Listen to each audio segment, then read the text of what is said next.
Hello అండి. Welcome to my channel. ఈరోజు మీ అందరికీ సొరకాయ సర్వపిండి చూయించబోతున్నాను. అందులోకి కావలసిన పదార్థాలు ఫస్ట్ సొరకాయని మంచిగా తురిమి పెట్టుకోవాలి. ఇది మొత్తం ఒక సొరకాయ. నెక్స్ట్ అందులోకి పెసరపప్పు తీసుకోవాలి. పెసరపప్పు నానబెట్టాల్సిన అవసరం లేదు. అలాగే డైరెక్ట్ తీసుకోవాలి. ఒక 1 టేబుల్ స్పూన్ తీసుకోవాలి. నెక్స్ట్ అందులోకి నువ్వులు తీసుకోవాలి. మెయిన్ ఇంగ్రీడియంట్ నువ్వులే చాలా టేస్టీగా ఉంటుంది ఈ సొరకాయ సర్వపిండిలో. మంచిగా మిక్స్ చేసేసుకోవాలి. ఈ సర్వపిండిలో చాలా టైప్స్ ఉంటాయి. నేను ఈరోజు మీకు అందరికీ సొరకాయది చూపిస్తున్నాను. నెక్స్ట్ ముందు ముందు ఇంకా వేరేవి కూడా చూపిస్తాను. నెక్స్ట్ ఇందులోకి జీలకర్ర కూడా తీసుకోవాలి. నెక్స్ట్ కొత్తిమీర. ఇందులోకి మీకు ఇష్టం ఉంటే పచ్చికారం ఇష్టం ఉంటే పచ్చికారం కూడా గ్రైండ్ చేసి తీసుకోవచ్చు. కానీ నేను ఇక్కడ పచ్చికారం తీసుకోవట్లేదు. బాగా మిక్స్ చేయాలి. వాటర్ అంతా బయటికి వచ్చేంత వరకు మిక్స్ చేయాలి మంచిగా. ఎంత మంచి మిక్స్ చేస్తే అంత వాటర్ బయటికి వస్తాయి.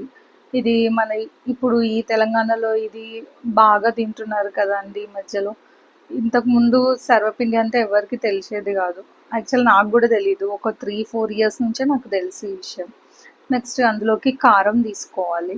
నేను యాక్చువల్గా కారంలోనే ఉప్పు కూడా యాడ్ అయ్యి ఉంది. సో అందుకే ఉప్పు నేను కొంచెం తక్కువ తీసుకున్నాను. 1 టేబుల్ స్పూన్ కారం తీసుకున్నాను. మీ టేస్ట్కి తగ్గట్టు మీకు స్పైసీగా కావాలంటే కారం ఎక్కువ తీసుకోండి.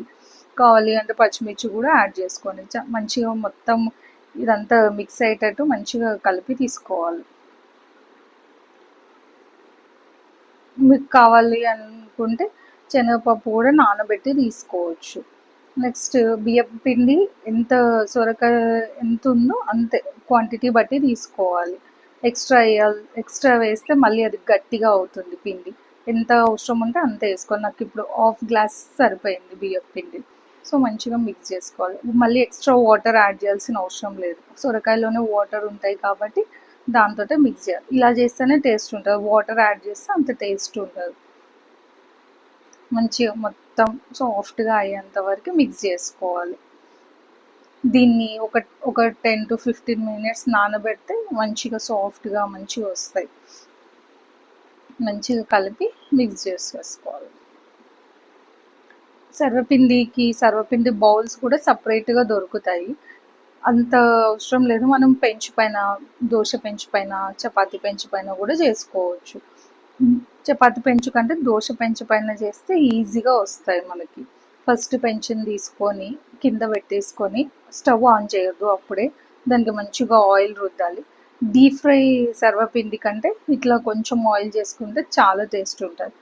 ఇట్లా మంచిగా ప్రెస్ చేస్తూ ఆయిల్ చేతికి పెట్టుకొని మంచిగా ప్రెస్ చేయాలి మొత్తం రౌండ్గా. మీకు ఇష్టం ఉన్న సైజులో తీసుకోండి. మంచిగా ప్రెస్ చేయాలి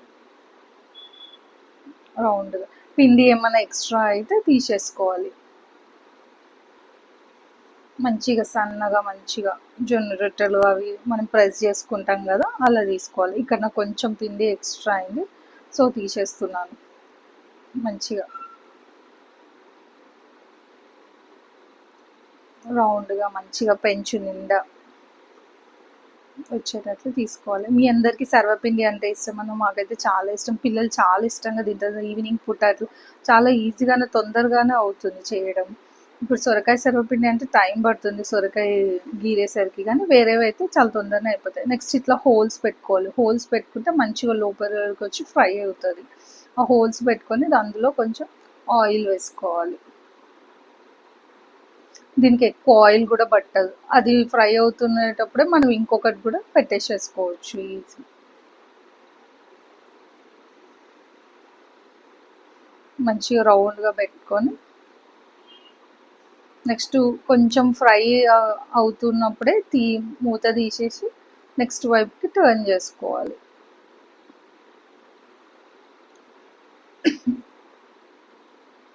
నెక్స్ట్ వైపుకి తిప్పేసేసుకోవాలి. మళ్ళీ మీకు క్రంచీగా కావాలి అనుకుంటే అలాగే పెంచు పైన కొద్దిసేపు ఉంచేస్తే అలా క్రంచీగా అవుతుంది. మీకు సాఫ్ట్గా కావాలంటే ఇట్లా దీన్ని మనం పెరుగుతో కానీ నెయ్యితో కానీ తింటే చాలా టేస్టీగా ఉంటుంది. మీరు ఎప్పుడైనా ట్రై చేయండి, చాలా టేస్ట్ ఉంటుంది సర్వపిండి. థ్యాంక్ యూ అండి. Please subscribe.